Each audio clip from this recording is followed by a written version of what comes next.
Ehsan Emami, président de Covoltis. Qu'est-ce que c'est Covoltis? Covoltis, c'est un opérateur intégré de bornes de recharge. Nous sommes finalement sur l'ensemble de la chaîne de valeur des bornes de recharge, de la conception à la production, mise en place, installation, également la gestion des bornes pour fournir des services de recharge à nos clients. Comment ça se matérialise en termes de prestations? Écoutez, si vous êtes par exemple un client entreprise, vous avez des besoins en termes d'équipement de parking, vous avez des véhicules de fonction, on vient vous voir, vous venez nous voir, on vous explique ce qu'on fait, on installe des bornes aussi bien dans les parkings de l'entreprise que chez les utilisateurs, chez les particuliers, aux salariés. Donc celui qui a un véhicule de fonction, il va pouvoir charger son véhicule soit au bureau, soit en rentrant à la maison, mais avec tout un système de calcul de kilowattheure pour qu'on puisse faire des calculs de notes de frais, comme ça l'utilisateur il ne dépense pas de sa poche. Donc ça c'est un exemple par exemple pour l'entreprise.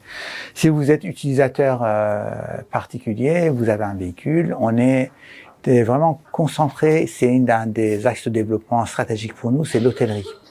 Alors on n'a pas d'hôtel, mais on est partenaire de beaucoup de chaînes d'hôtels où nous proposons aux hôteliers d'installer des bornes dans les hôtels. On prend tout en charge, même le financement. Donc les bornes on fait ce qu'on appelle du tiers investisseur. Donc on est investisseur et on est propriétaire des bornes, mais on fournit le service de recharge aux clients des hôtels. Vous arrivez le soir dans un hôtel partenaire Covoltis, vous branchez votre véhicule se recharge pendant que vous vous reposez. On appelle ça de la recharge en temps masqué. Donc vous n'êtes pas obligé forcément de vous arrêter sur autoroute pendant longtemps. Si vous savez qu'en arrivant à l'hôtel, il va vous rester 20 ou 30%, vous remplissez la batterie tranquillement pendant que vous dormez. Vous pouvez nous présenter un petit peu cette borne, du coup, comment elle fonctionne et Cette borne est la première génération des bornes de Covoltis. C'est la Cobox S, S pour small, pour petit. Alors, elle est pas si petite que ça comparée à celle qui est sortie plus tard, mais je vous en parlerai après. Donc, c'est une borne où on a tenu à avoir un design sobre et élégant. Dans ce cas, c'est ce qu'on nous dit. Je pense qu'on a bien réussi ce point-là. Et vous avez bien sûr le logo de Covoltis. Vous avez ici quelque chose qui même matérialise l'antenne RFID, c'est là où vous allez approcher la carte RFID, la carte qui vous permet de vous authentifier, sachant que ça peut être une carte Covoltis comme une carte d'un autre fournisseur de services IMSP. Votre entreprise, vous-même, vous avez une carte de ce type, vous arrivez dans un hôtel, vous vous authentifiez et la recharge peut démarrer. Et ici, vous avez un petit scanner QR code. C'est, à l'époque, quand on l'a conçu, c'était avant le Covid, donc ce n'est pas encore à la mode le QR code, mais depuis, ça y est, maintenant tout le monde connaît les QR codes. Sur l'application Covoltis, vous générez un QR code dynamique, vous la présentez à ce scanner, et là, vous êtes reconnu en tant que client et vous démarrez la recharge. Puis là, vous avez bien sûr une trappe de recharge sur le côté, une petite lumière que vous voyez pas, qui permet que la nuit, vous voyez bien la trappe, même si vous êtes à l'extérieur. Et puis, il y a un autre mode de connexion, c'est un QR code qui est ici sur le côté de la trappe, où vous arrivez à le mode inverse, c'est l'application qui reconnaît le QR code pour que la charge puisse lancer. Et ce qui est intéressant, c'est que d'abord, c'est des bornes de recharge en courant alternatif, jusqu'à 22 kW, bien adaptées à tous les endroits où l'utilisateur s'arrête pendant 2 ou 3 heures. Donc 2 ou 3 heures, ça peut être un long déjeuner, ça peut être éventuellement un passage dans un grand centre commercial où vous passez beaucoup de temps, mais c'est principalement pour l'hôtellerie, pour les entreprises, pour chez vous. Voilà, donc on n'est pas par exemple sur les aires d'autoroute, c'est pas adapté. On n'essaie pas d'être vraiment dans la restauration rapide parce que c'est là où les gens s'arrêtent peu de temps, mais partout ailleurs en général cette borne est la bonne solution. Vous avez d'autres bornes? On a une borne qui est quasiment identique, qui est la même mais en version plutôt allongée, qu'on appelle la Cobox T, T pour totem, qui se fixe au sol, qui est bien pour être installé à l'extérieur si on ne met pas de pied, parce que c'est avec tout un pied intégré, sachant que la partie connectique de la borne se fait en dessous, dans ce qu'on appelle un boîtier de jonction, et on ne touche pas à la borne, on n'ouvre pas la borne pour l'installation, et on a une dernière borne qui est sortie en fin d'année dernière, qu'on a baptisée la Cobox Mini, qui est une borne, imaginez celle-ci fait 35 sur 35 sur 15, la Cobox Mini fait 25 sur 25 sur 10, donc c'est plus petite que celle-ci, avec à l'intérieur un concentré d'électronique. Donc finalement toute l'intelligence de cette borne, qui est une borne quand même, je pense, d'un point de vue technologique, une des plus avancées du marché. La nouvelle borne, c'est tout ça en électronique. C'est une carte électronique fabriquée en France, donc la borne a été certifiée Origine France Garantie. Elle est fabriquée dans la Sarthe, à la Ferté-Bernard, et elle permet finalement pour nous d'être encore en avance par rapport à ce qui se fait par ailleurs, et ce sera la borne qui va finalement être présente partout pour les années à venir, la Cobox Mini. Et puis on a d'autres projets en cours, c'est pas la peine peut-être d'en parler, mais en tout cas voilà, on a des choses innovantes qui vont arriver aussi par la suite. Vous en êtes où sur le marché aujourd'hui? Alors on est, je pense, sur le marché de l'hôtellerie numéro 1. On est présent dans peut-être 300 hôtels. Et le nombre continue à croître. C'est un secteur sur lequel on met pas mal d'action. On a fait une levée de fonds en septembre de l'année dernière. Et cette levée de fonds d'un montant de 45 millions, il y a 30 millions sur les 45 qui sont destinés à de l'investissement en propre pour le marché de l'hôtellerie principalement. Donc c'est pour ça on peut globalement équiper 1000 hôtels en France avec ce qu'on a pu avoir comme investissement.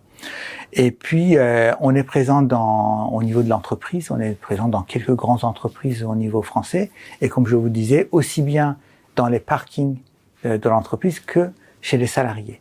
Et c'est un élément très important chez les salariés parce que ça nous fait rentrer dans d'autres marchés que le marché des particuliers. C'était pas à la base un marché de prédilection pour nous, puisque notre bande, c'est une bande quand même assez costaud et c'est pas la bande la moins chère du marché, même si je considère qu'elle n'est pas chère. Mais la Cobox Mini, elle, sera vraiment une bande qu'on pourra destiner aussi au marché résidentiel au sens large. D'ailleurs, on a un partenariat avec Fnac Darty. Nous avons aujourd'hui 19 Fnac Darty en France, dans le nord de la France, qui distribuent et vendent les bornes Coboltis, mais une prestation vente plus installation, ce qui est intéressant pour l'utilisateur. Et ce que nous espérons, c'est que la Cobox Mini soit un peu l'élément qui nous permet d'être encore plus présent dans tout ce qui est partenariat, réseau de distribution, installateur, etc. Parce que c'est une borne un peu polyvalent, voilà, qui peut se mettre partout.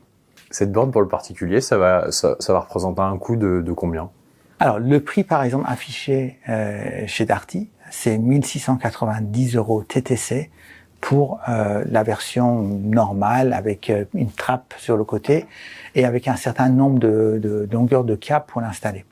Maintenant, de ce montant 1690, l'utilisateur déduit 500 € de crédit d'impôt. Donc, finalement, le coût global pour lui, ce n'est que finalement de 1190 sorties de sa poche.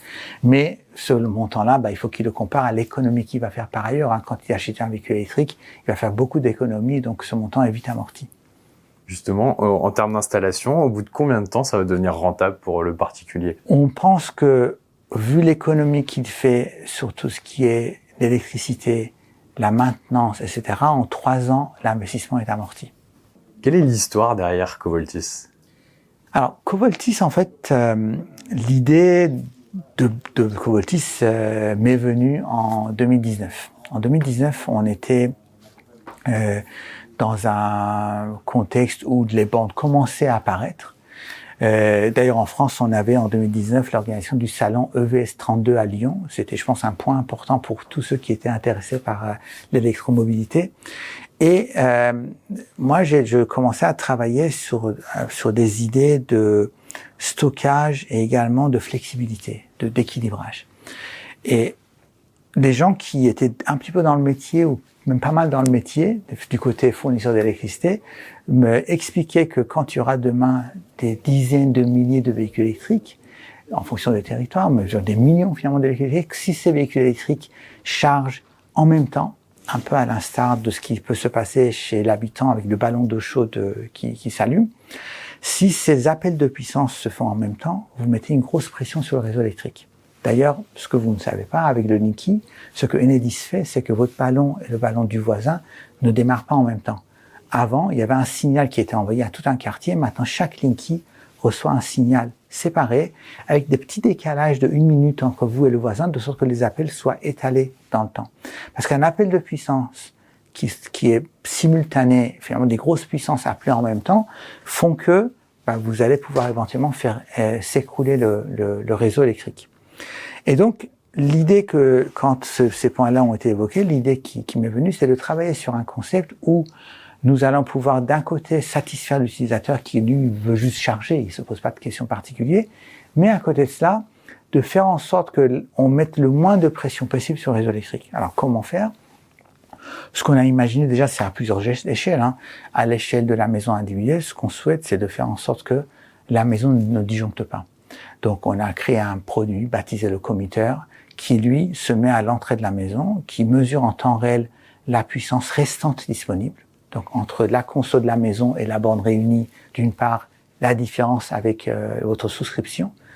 Et cette quantité de restant disponible est communiquée à la borne, donc la borne sait ajuster sa puissance. Et si à un moment donné la puissance consommée parce que vous avez démarré quelque chose chez vous dépasse le max, vous avez une valeur négative qui est envoyée à la borne, comme ça la borne baisse sa puissance. Donc ça c'est un élément de réglage automatique et instantané de la puissance de la borne. Maintenant, vous prenez ça à une échelle plus large, un parking d'entreprise, un parking d'hôtel, vous avez plusieurs bornes installées et un compteur dont la puissance finalement est partagée entre les différentes bornes. Ce que nos concurrents font en règle générale, c'est de prendre cette puissance et la partager de manière égalitaire entre les bornes. Sauf que la manière égalitaire, vous ne tenez pas compte de ce que le client veut.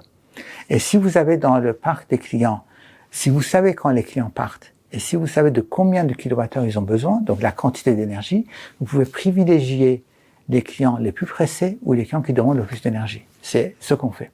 Donc, on demande aux utilisateurs qui utilisent l'application Coboltis de nous donner ces deux informations, quand est-ce qu'ils partent et quelle quantité ils veulent avoir. Alors la quantité, on leur demande aujourd'hui, mais demain, avec les nouvelles normes qui sortent, on saura le niveau de remplissage des batteries des véhicules. Lors de départ, on peut pas deviner par défaut.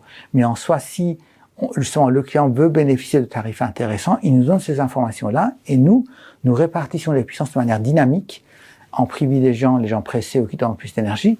Et quand je dis de manière dynamique, si pendant ce temps-là, un nouveau véhicule arrive ou un véhicule s'en va, on refait les calculs et voilà, on arrive à finalement protéger le réseau électrique.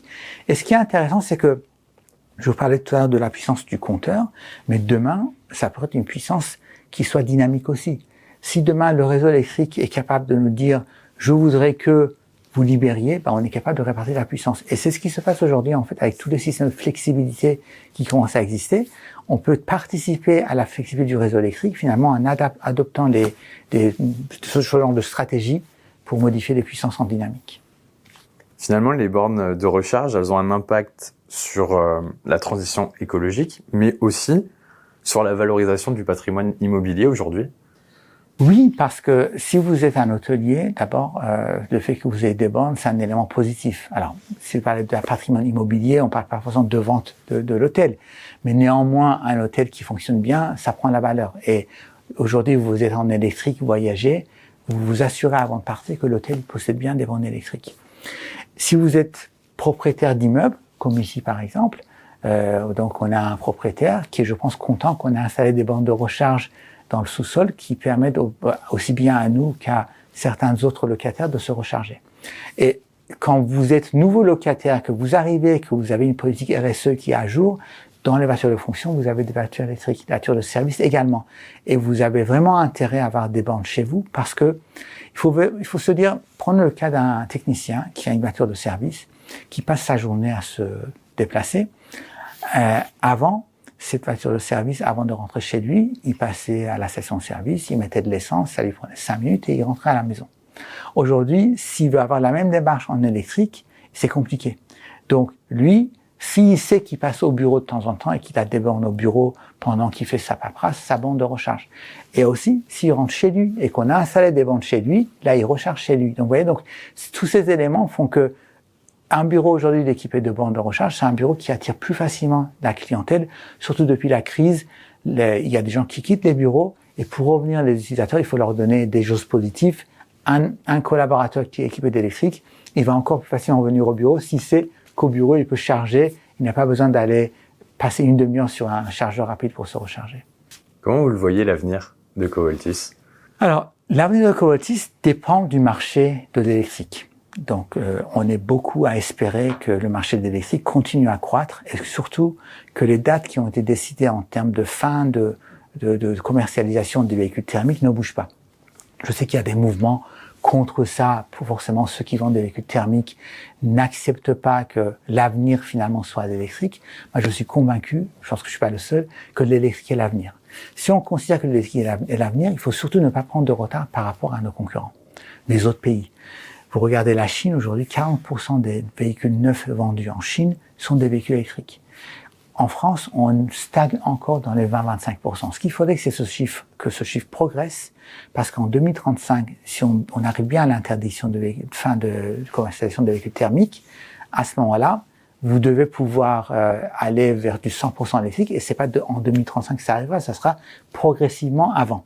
Donc, si on maintient le cap, l'avenir de Covaltis va de pair avec cette progression de parc électrique, puisque c'est un peu la matière première pour nous, pour que le client veuille acheter des bornes de recharge.